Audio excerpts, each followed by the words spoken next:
We delve into the heart of what truly matters, our families. Healthy families make healthy societies. I'm Randy. And I'm Leslie. We're diving deep into the powerful insights of Dr. Randy's groundbreaking book, The Family Legacy: Shaping Culture from the Inside Out. Hear inspiring stories and strategies to transform your family. We'll explore topics like communication, forgiveness, healing, parenting, marriage. We'll cover it all. We'll have provoking conversations with experts, coaches, and real-life families who are benefiting from intentional family building. This podcast isn't just about theories, it's about tools that you can implement today. We all come from families, so this podcast is for you. Join us on this incredible family journey. Subscribe now as we learn to do family as God designed. Transforming families one episode at a time. Remember, whoever wins the family wins the culture in the end. Let's go. Hello, everyone. Hey there. Welcome back to Transforming Families with Randy and Leslie. I'm Leslie. And I'm Randy. Today, we're going to be in the family Equipping segment. Thank you. Sorry, I just had a little hiccup there. That's all right. And we're going to talk to you about the mission protocol. Mm-hmm. So the mission protocol, yeah. So in this segment, this equipping segment, we're going right through the book and the exercises in there of how to restore your family to God's design. Mm-hmm. And we've gone through now the EQ protocol, the identity protocol, the ritual protocol, the venture protocol, and this is number 5 of 6, the mission. And the mission protocol is really how to show up as a family when there's some sort of crisis. And crisis can be good or bad. Right. You can have a new baby. You can have a move to a new city, but you can also have a loss of a job, a death of a loved one. Yeah, something that upsets the norm. Yeah. And why is it that we would have a strategy and a protocol for times of crisis? Well, that's a great question. And the reason that we have a protocol for this is because this is the time in life often where deep wounds happen. That's right. Let's just use a death for instance. If it was a family member, mom or dad passed away, and everybody's grieving, and there's really no clear direction on what's being handled and whether or not there was wills, and just a lot of miscommunication, because when we're in a time where there's high emotion, our prefrontal cortex actually shuts down. And so this protocol is to help families have a blueprint for how to navigate when there's an upset in the family. Yeah, and we're going to go right to our training videos here in a moment. But because of what Leslie just said, it's really important, because those, in times of high emotion, in times of trauma, that is when a lot of families really get hurt. Yeah, they break apart. And the hurts last, and there's deep bitterness, resentment, unforgiveness. I mean, story after story on this. But we want to provide a way to go through that time and not just avoid hurt, although that's big, but to actually use it as a time to instill in a deeper way the character and nature of God to our family experientially. Yeah, because remember, the word says, in this world you will have trouble. Yeah. And how we navigate that in our families equips our children and our generations how to show up with the character and nature of God in these times of trouble. Yeah. And in so doing, we experience God's peace or his comfort or his love at all deeper levels during those times of crisis. And in so doing, we are discipling our children, whether they're adults or whatever age, how to show up in these times that God's there for them. So we're going to go right to the video here in just a moment, but this is the mission protocol. Here we go.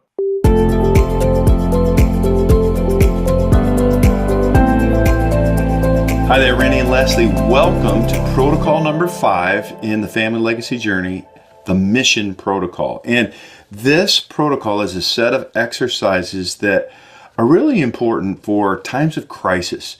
Now, crisis can be good or bad, and we're going to talk about that. But this is really applicable, of course, to the family, and we're going to talk about why. But it's also applicable today if you are a teacher, if you are a university student, if you live in a neighborhood, if you pastor a church, if you influence other people's lives, the likelihood that your church, your school, your community will go through some kind of crisis is very high.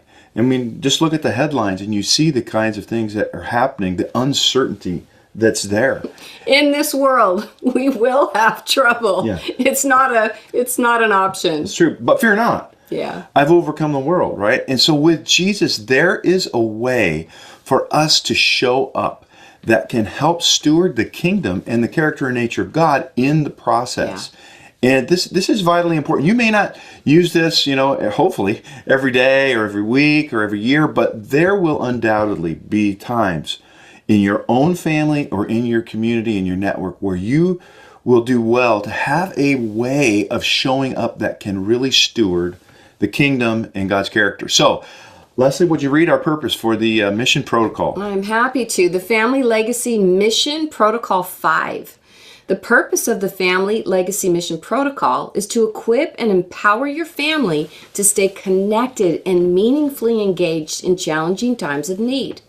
The protocols provide you with an intentional and effective way to steward your family with wisdom during a time of great vulnerability when mindsets are fashioned that have both real-time and generational consequences. Whether the need is an opportunity or crisis for one or more members of the family, the mission is a momentary, intentional, specific, and supportive intervention as one in response to a need. Yeah, well, that's a mouthful, right, in that acronym, but it really is focused on this truth. In times of trauma, in times of high emotion, that is when our belief systems get emotionally implanted and they affect how we believe, not only in the moment, but for years and generations even to come. Right, and also in these times of crisis, and it doesn't have to necessarily be a negative thing, but what happens is when our brains are emotionally aroused, they really shut down the cognitive prefrontal executive thinking. And so it's important to be able to have something that you can go to that will systematically take you through a process to show up well and not just react out of your emotional center when there's a lot going on. Because as Randy said, that's when feelings get hurt. There's a lot of misunderstanding. Yeah, and some of the deepest wounds happen. You don't believe me? Just think about the time when someone in the family has died and it's time to read the will, and it doesn't go the way everybody thinks it's supposed to go or they've expected it to go, and there is turmoil and there is crisis. And some of those things actually, we know many people actually, they never get resolved. Yeah. And how sad is that? But way beyond that, you're right, like in times of high emotion, that cognition goes away and it's like, what do I do? Like, what do I need to pack? Where am I? Who do I need to call? There's so many things in the moment that just are hard to think through. And so this set of tools addresses all of that in a way that, and this is important, in a way that is proactive, so it's there. So when something happens, you have to think enough to go to the tool. And walk through. It's right there in the workbook. Walks right through the questions to ask, the things to address, things to take care of. And that's so important because for a number of reasons, but really this happens so that not only you can have a plan for your family, but also for the community. One of the things that we talk about is in times of crisis, we learned this I did some crisis response team training. And what they told us was, listen, in a time of crisis, the person who knows just a little bit more than everybody else who's there is the expert, and they will de facto, they'll become the leader. People will look to you for instruction if you know just a little bit more, if you're a little more confident, a little bit more prepared. And so that is really a key around this as well, to be ready until somebody else that knows more maybe comes along. But to be ready, because what an opportunity in these times for the people in our lives when they're going through crisis to have someone there who can walk them through. And not only that, it's about training our kids, right? Like, so we're modeling this as we go through it, not just to get through the moment, but to show our children and our generations, this is how you go through these kinds of things so that they can be that light and that one with a little bit more understanding in their networks, and they'll model that for their children. So this is generational as well as situational. Let's go to the slide, and these are the kinds of situations that we're talking about. You want to hit a few of those? Yeah, so Randy mentioned it could be the death of a loved one, whether expected or unexpected. It can be positive things like a job move or a home purchase. It can be there can be moral failures in family. Let's be honest, they happen. Anyway, it goes on and on. You can see it on the slide up here. Anything that creates an upset. Or an upset isn't necessarily negative, but something that shifts the norm, where we find ourselves in a place of, oh my gosh, high emotion. What do we do? How do we handle this? Yeah. More importantly, how do we show up like Jesus in this? There we go. And that's the important piece, right? Through this, it's not just how to get through it. It's not just how to train people. It's not just to be a help to others. It is how do we intentionally bring the character and nature of God, which is the legacy of all legacies, through this process. How do we bring courage? How do we bring peace? How do we bring love, compassion, servanthood, and so forth to those around us in a way that it's tangible and that we become the character and nature of God for those to see it and experience it and become it themselves. So these exercises will help, much like the other ones. There's an introduction, an overview of what this is, and there's a plan, then there's a launch gathering, then there's regular mission briefs or updates, kind of patterned after the military mission around, let's get the latest update. How's it going? What needs to be done? Who's doing what? What are you learning? And okay, let's go for the next week. And then finally the wrap up and debrief, which is really taking the learning again and distilling it from this experience that we've been through. What did we learn? Where's the character and nature of God? How will we apply it? And we're doing this together. And it's just vitally important. Yeah, and be thinking through too. We're bringing this to you in the context of the family, but our world is getting more and more unstable. And there's crises, there's unexpected fires and shootings and things that ought not be, but they are. And so as you're going through these exercises, for those of you who may find yourself more in a leadership role, you can be thinking of this also in your community. So it stretches outside of the family. It's a both and. It's very good. Listen, enjoy this as much as you can enjoy a crisis. Never waste a good crisis. But listen, remember, whoever wins the family wins the culture in the end.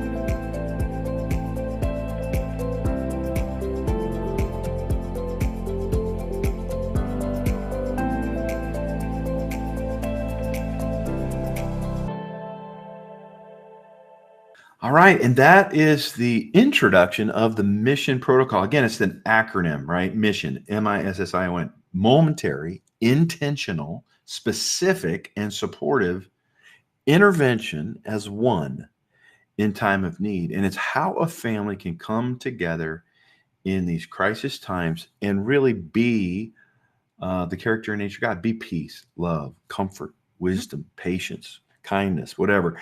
And in so doing, avoid a lot of pain and hurt and trouble, and really be the person that's the go-to person, the person who is grounded. You may have heard that word, or centered in a time of crisis, who can think with God and be the leader in those kind of places. So in a moment, we're going to jump to break, and then we're going to come back for the first tool, which is the launch gathering. So we've talked about what the mission is, but let's say something happens. What's the first thing to do? We're going to come to that after the break. But before we go, I want you to give attention. You may have been listening and you're thinking, man, what is all this stuff?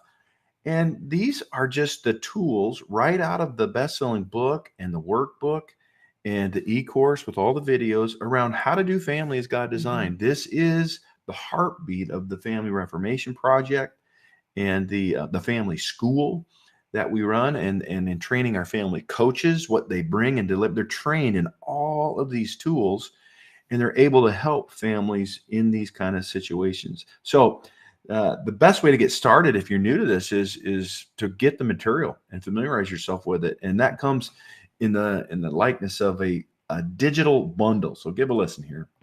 Introducing the Family Digital Bundle, a powerful collection designed to transform your family's journey towards healing, growth, and thriving. At the heart of this bundle is the best-selling book and workbook, The Family Legacy, Shaping Culture from the Inside Out, written by Dr. Randall Bixby. With insightful wisdom and practical advice, these resources offer a roadmap for building a strong family legacy that shapes the culture of generations to come. But that's not all. Our family digital bundle includes an e-course, over 9 hours of how-to videos, equipping you with practical tools and expert guidance to help your family. Imagine your family, a place where love, growth, and connection come together. Isn't it time to build a better family? If not now, when? Invest in your family. Order the family digital bundle today by clicking the link below or visit our website, thefamilyreformationproject.com. Hey, welcome back, guys. Welcome We've back. been talking about the mission protocol. Yeah. We played our first video introducing what it is, and now we're gonna play a video about what's the first thing you do. Like something big has happened, and again, this can be expected or unexpected. But oh my gosh, the bomb's gone off, or whatever's happening. What do you do now? What's the first thing you do? It's so good. And we call this the mission blueprint tool. In other words, it's a time to sit down. It's happened. All right, now let's come together. Let's get our mind around this. What are all the pieces? How do we need to go through this? And it's just putting the pieces on the table and getting the blueprint for it. So here we go, the mission blueprint tool. Listen up.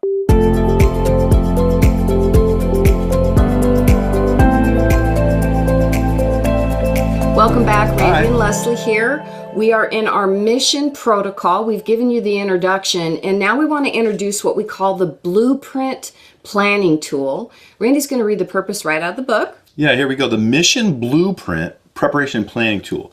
The first exercise in the Family Legacy Mission Protocol is for the commander, the person in charge, to complete the mission blueprint preparation tool. The commander may want to invite a few others to help in the completion of the blueprint, but it is not required. For those of you who have a faith orientation, I recommend that you start this entire process with prayer, surrendering and dedicating this entire process to God. So this is where something has happened. Let's just say maybe it's maybe there's a divorce happening. And it's traumatic, right? Maybe there's young children involved. And so somebody who is given stewardship to the family, mom, dad, they may be one of the ones involved, or it might be grandma or grandpa, but somebody in the family says, all right, we need to pull together here and go through this as one and make sure that everything gets addressed and that we are sure to help each other show up like Jesus more and more through this process. And so that person decides in the military sense, that person is the commander, right, of the mission. And they say, okay, I'm going to pull out this blueprint tool and I'm going to go through and I'm just going to size it up. And remember, this is, again, it's so emotional a lot of times that it's hard to think about these things. So we've done it for you. It's just walk right through. Every question may not apply, but you walk through, you get a plan, you get a blueprint. Before then, we go to others and see who's in and what do they do. That's the next tool. But let's look at the slide. Here it is, to plan the details of the mission. So the first thing is you want to get some input and choose together the details of the mission, if there is somebody else. Yeah, this is the what is. What has happened? Is it a divorce where a spouse has left? Is it a death in the family? Is it a community crisis? What is it? What is the crisis? So you've got to identify that firstly. That's really good. And just to give a few more examples, what has happened? Has there been a shooting at the school? What has happened? Is the economy gone? We got to sell our house. Have we taken a new job across the country and now we've got a major move on our hands away from family? So there's a number, or maybe it's a new baby that's coming, and we're going to need to celebrate, but be there to help and all hands on deck kind of thing for a while. Whatever it is, we come to this tool and we start to just lay it out. For example, we decide who's going to take responsibility to lead and how long is this? That's one thing about a mission. It has a start and a stop. Yeah. Like if it needs to go beyond that, you can always have another one. But we really recommend mission is momentary. That's the first word, right? A momentary. There's a start time and a stop time. And so if it's a 30-day mission, then that's how we're thinking about all of these details. So giving it a time frame really helps. So let's go back. Then it's what's the purpose and what's the official code name. So we like to get clear of what's the outcome we want before we decide how to get there, right? This is just good planning. You start with the end in mind. Mm-hmm. But then after we get an idea, well, we want to come through with love. We want to come through, together. We want to come through without major blowouts or blow-ups, or if they are, that we address them. We want to make sure that whatever, all the things that need to happen, if there's a death, that we get through all of the will and all of the time and transition to the new normal. That could be a season of helping, maybe it's the surviving spouse or whatever it is, our family, how we're going to do things. We get through that season, and that's what we want to have. So that's the purpose of the mission. And then we go on from there. You don't have to do this, but we found it brings a sense of clarity and a little bit of camaraderie, and maybe even a little levity when you name the mission. What's the name of the mission? Every military mission gets a name, Blue Ridge Fox down the tree or whatever it is. I mean, you name the mission. So there's the code name. And then after you've got outlooks clear and what does success really look like, then it's time to really dive into what Leslie said, the current state. Mm-hmm. What is?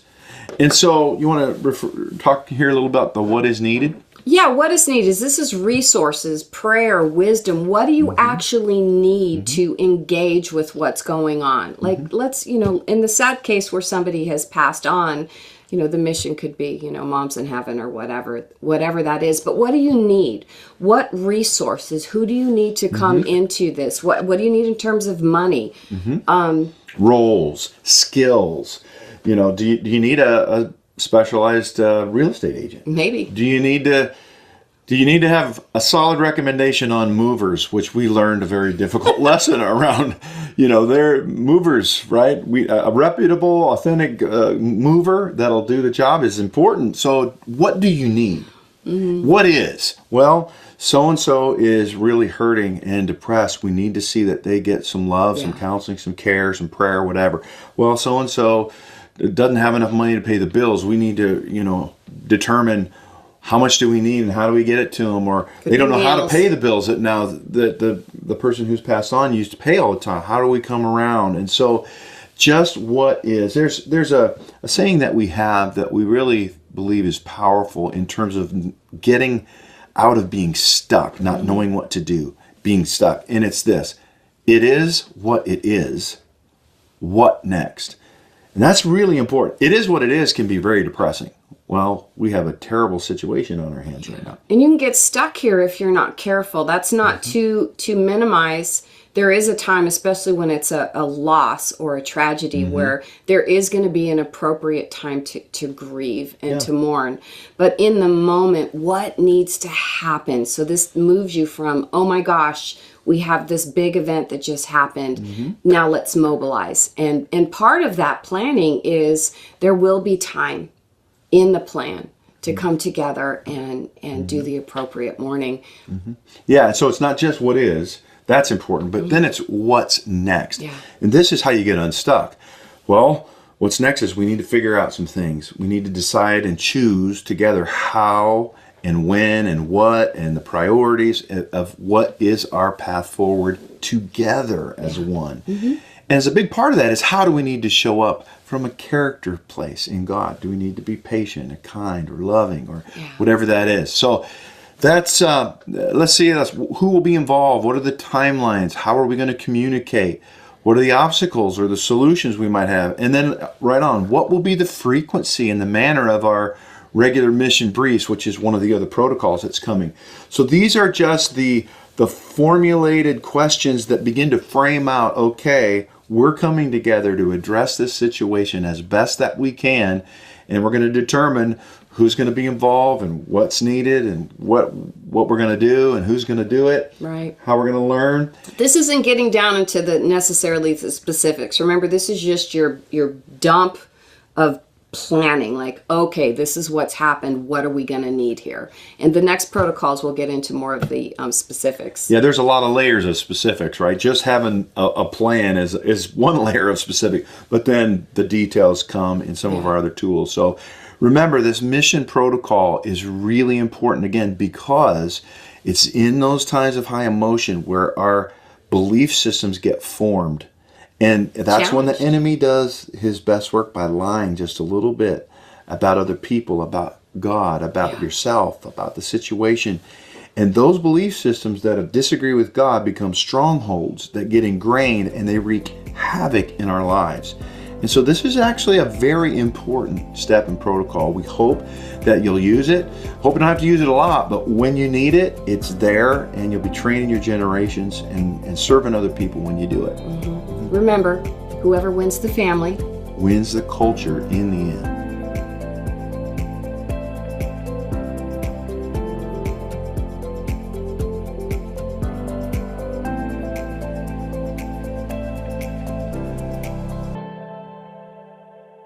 All right, welcome back. So there it is. That's the mission protocol, and then there's the mission blueprint tool where it's like, okay, we're gonna make a plan here. And listen, this is all documented really clearly in our workbook. And of course, the videos are available in the e-course. And we just want to encourage you. You know, you've heard there's a saying that's an ounce of prevention is worth a pound of cure. Yeah. Have you ever heard that? I have.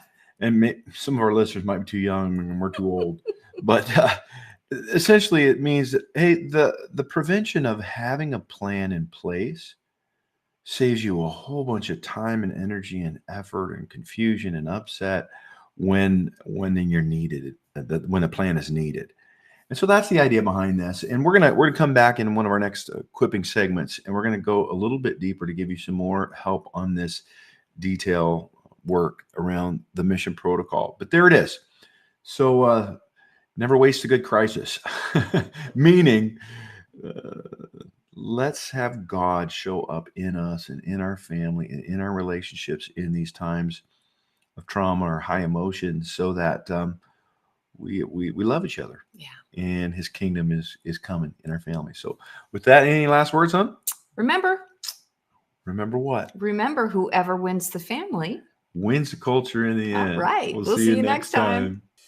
That wraps up another inspiring episode of Transforming Families with Randy and Leslie. We hope that today's conversation has left you feeling empowered and equipped to take action. Remember, transforming families begins with transforming ourselves. Let's be intentional, loving, and persevere. You're not alone. We're right here with you. We believe Proverbs 24:3, wise people are builders. They build families, businesses, and communities. Through intelligence and insight, their enterprises are established and endure. Thanks for joining us today. We encourage you to stay connected with us on social media, join our email list, and learn more about our resources and classes at the Family School by visiting thefamilyreformationproject.com. Remember to subscribe, share with your loved ones, and spread the word about transforming families. We'll see you on our next episode. And remember, whoever wins the family wins the culture in the